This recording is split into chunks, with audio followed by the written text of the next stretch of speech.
Well, there's an agency in Hollywood called the Musicians Contact Service, which is sort of like a dating service, except they hook musicians up with each other. You know, drummers with guitar players, or if you've got a band and you need a bass player, you can sign up with the contact service, and they'll put you in contact with different people. And Gene and his manager came into the contact service and said they were putting together a band for Gene Vincent, and they wanted a list of guitar players that they thought would be appropriate. And the story is supposedly Sterling, the owner of the agency, said, "Well, I've only got one that would be any good for you, but he's perfect," and that was me. And they called me, and I had just finished a stint with Etta James and had just gotten back into town, and there was a message waiting for me that said, "If you want to play with Gene Vincent, call this number," you know. And I kind of fell over myself. They left the number. We didn't have answering machines in those days. They left the message with my neighbor, and he didn't know who Gene Vincent was. And I said, "The Gene Vincent?"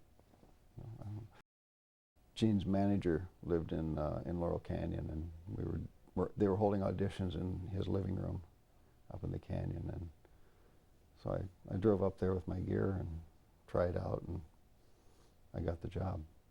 We were playing a weekend, Friday and Saturday, at this big rock club up by Sacramento, and there was 4 band members, a roadie, Gene and Marcy, and the 3 kids. So there were 10 people, and Gene's manager had reserved 1 motel room, thinking that would be enough for some, you know, because he's a manager and they're idiots.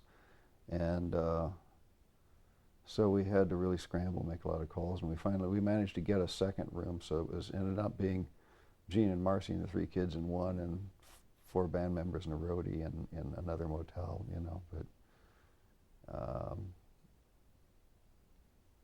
that's the story. You know, that's typical of how things were being done then, you know.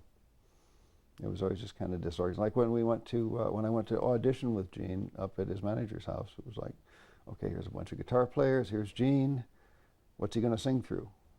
His manager it hadn't occurred to him that we'd need a microphone and a PA, you know. So I said, well, I have a microphone and a stand in my truck, I'll go get it, you know. So Gene sang through my guitar amplifier with my old Shure mic through the audition. He always said, don't worry about sounding original, just, you know, just do what you feel. I remember some of it. I remember we didn't do a lot of Gene Vincent songs because Gene, like I said, you couldn't get Gene Vincent records. Gene didn't have a single Gene Vincent record, and we couldn't get them. You couldn't order them. There was no internet. They'd been out of print for years. Record shops didn't have them. You basically, if you wanted to get a Gene Vincent record, you had to go to England or France. And so we were limited to what we could remember from hearing on the radio when we were kids, or just we did a lot of Jerry Lee Lewis and Chuck Berry covers. And Gene had recently cut an album in Nashville that he was trying to shop and wasn't able to get a deal, unfortunately. But he did a version of Sunday Morning Coming Down, the Chris Christopherson song that was later covered by people like Johnny Cash, but at the time it was a new song. And Gene did a version of that, and we always did that live, as that was the ballad in the set. And I'd play flute on the intro and in the middle, and I'd play electric piano on the rest of it.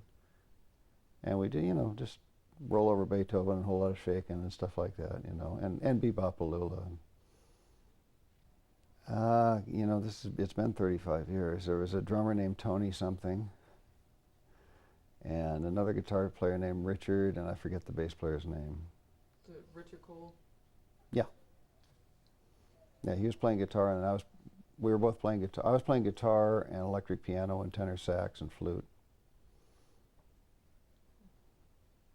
I don't know. He seemed to like the way I played saxophone a lot. And it wasn't a good time for Gene, you know. It was before the oldies revival in the 70s, before Happy Days, and way too late after the rock and roll era. And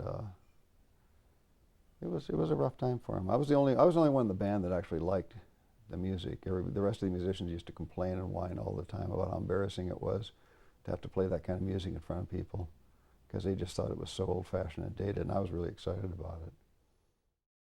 Yeah, we did a photo shoot. He didn't like the grubbies that I turned up in, so he gave me he gave me this puffy shirt and something he had got on Carnaby Street.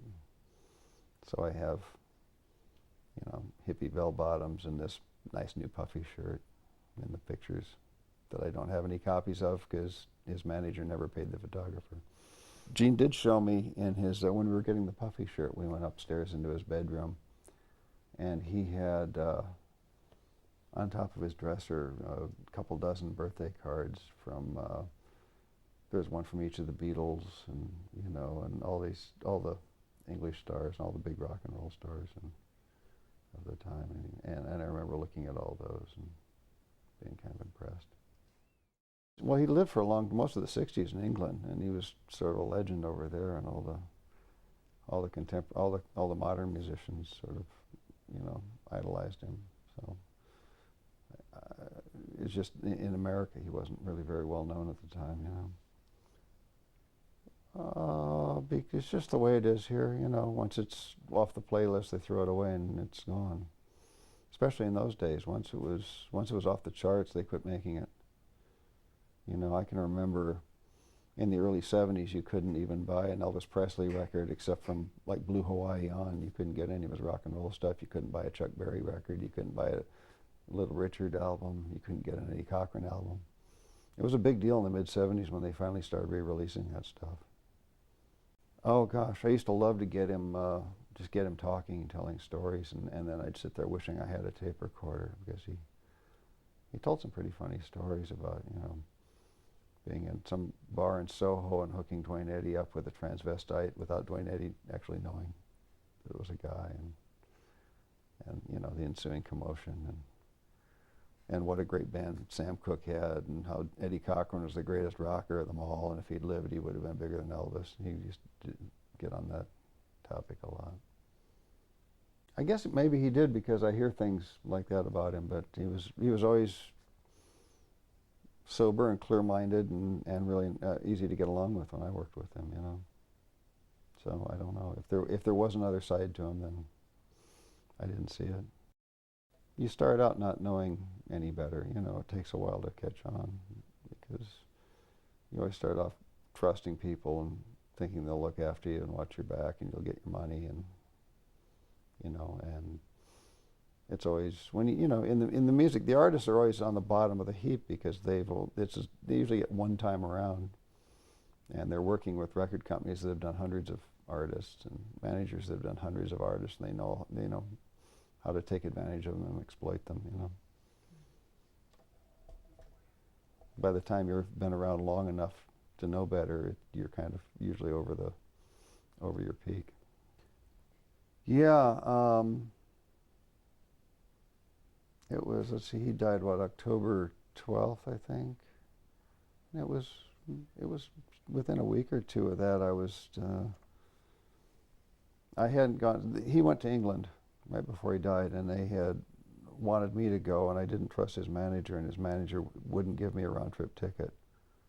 They gave everybody one-trip tickets, and I said, no, you give me a round-trip ticket or I'm not going. So I didn't go. And then just a few weeks after that, I was driving up Royal Canyon, and I picked Gene's roadie up, the guy that had roadie for a band, hitchhiking. And he said, Gene died. And I said, really? You're kidding? And he said, no, he went over there and the whole thing fell apart, and he came back and I guess started drinking, and he died. And then I found his obituary in Rolling Stone. At the time, 36 was pretty old, it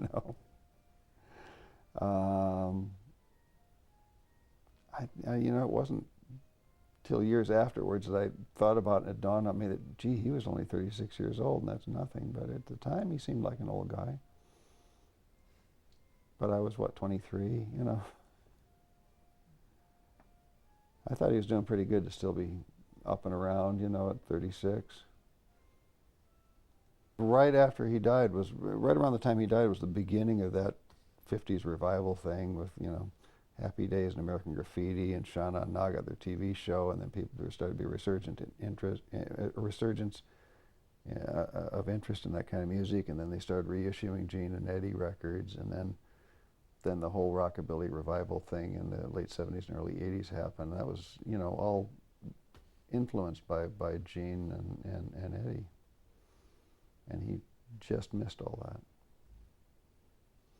Besides just being fun playing with Gene, I realized doing those gigs that I was having a lot more fun than I'd had playing in a long time, and I started getting more into roots music and less into the modern.